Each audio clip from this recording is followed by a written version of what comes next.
भाजपचे नेते राजन पाटील यांचे पुत्र बाळाराजे पाटलांची जुनी फाईल पुन्हा बाहेर काढण्याचा इशारा उपमुख्यमंत्री शिंदेंनी दिलाय। पंडित देशमुखांच्या मारेकऱ्याला शिक्षा झाली पाहिजे असं शिंदे म्हणाले। तर पंडित देशमुखांवर 56 वार करण्यात आली। बाळाराजे 18 महिने जेलमध्ये होता असा आरोप उमेश पाटलांनी केलाय। सोलापूरच्या मोहोळमधले भाजपचे नेते राजन पाटील यांचे पुत्र बाळाराजे पाटलांची एक जुनी फाईल पुन्हा उघडण्याचा इशारा उपमुख्यमंत्री शिंदेंनी दिलाय। मोहोळमधल्या एका प्रचार सभेत एकनाथ शिंदे आणि उमेश पाटील यांनी 2005 सालच्या पंडित देशमुख हत्या प्रकरणाचा मुद्दा काढला।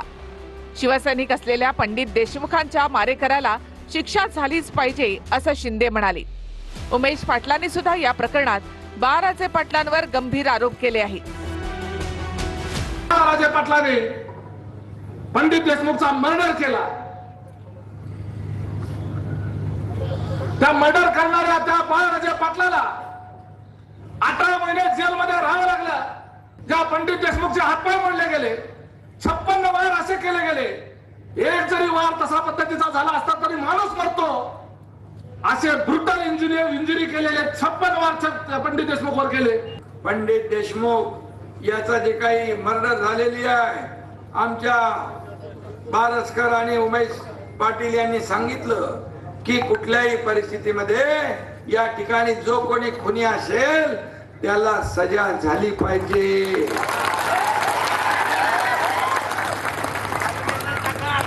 आणि चुकीला माफी नाही।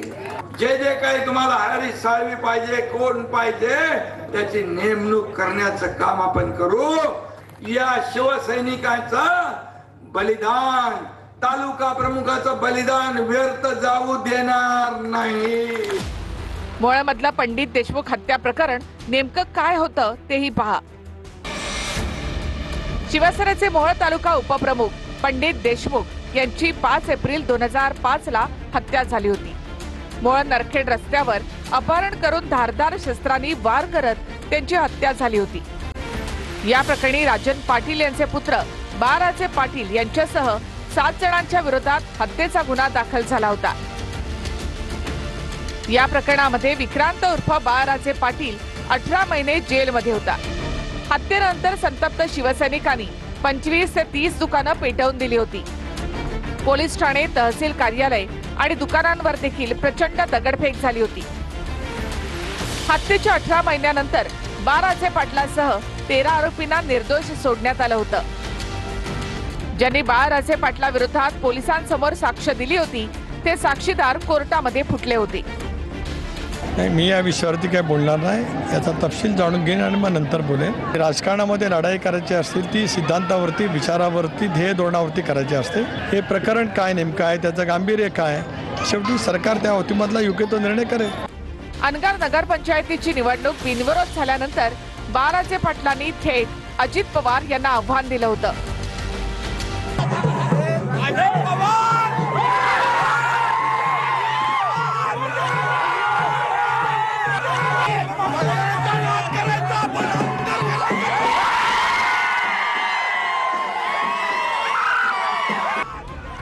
हा व्हिडिओ व्हायरल झाल्यानंतर आता बाळाराजे पाटलांच्या जुन्या फाईल बाहेर काढण्याचा इशारा शिंदेंची शिवसेना आणि अजित पवार यांच्या नेत्यांनी दिलाय। बुलढाण्याच्या खामगावमध्ये ठेकेदाराच्या हलगर्जीपणामुळे रेल्वे रुळावर पाण्याची टाकी कोसळली। जीर्ण पाण्याची टाकीचं पाडकाम करताना ही टाकी विरुद्ध दिशेला कोसळली।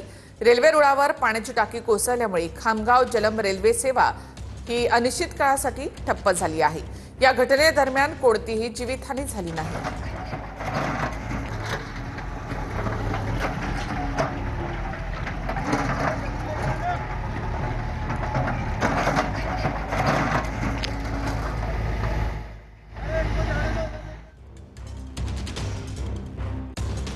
खामगाव जलम रेल्वे सेवा अनिश्चित काळासाठी त्यामुळे ठप्प झाली आहे। पाण्याची टाकी कशी पडली ते आपण या ठिकाणी पाहतो। अगदी रेल्वे रुळावरच ही टाकी पडली आहे।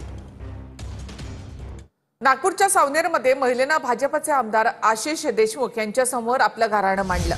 माझा मुलगा हरवला असं म्हणत महिलेनं देशमुखांसमोर आक्रोश केलाय। याचा व्हिडिओ व्हायरल झाला आहे। म्हणणं न ऐकताच आशिष देशमुख मात्र इथून निघून गेले।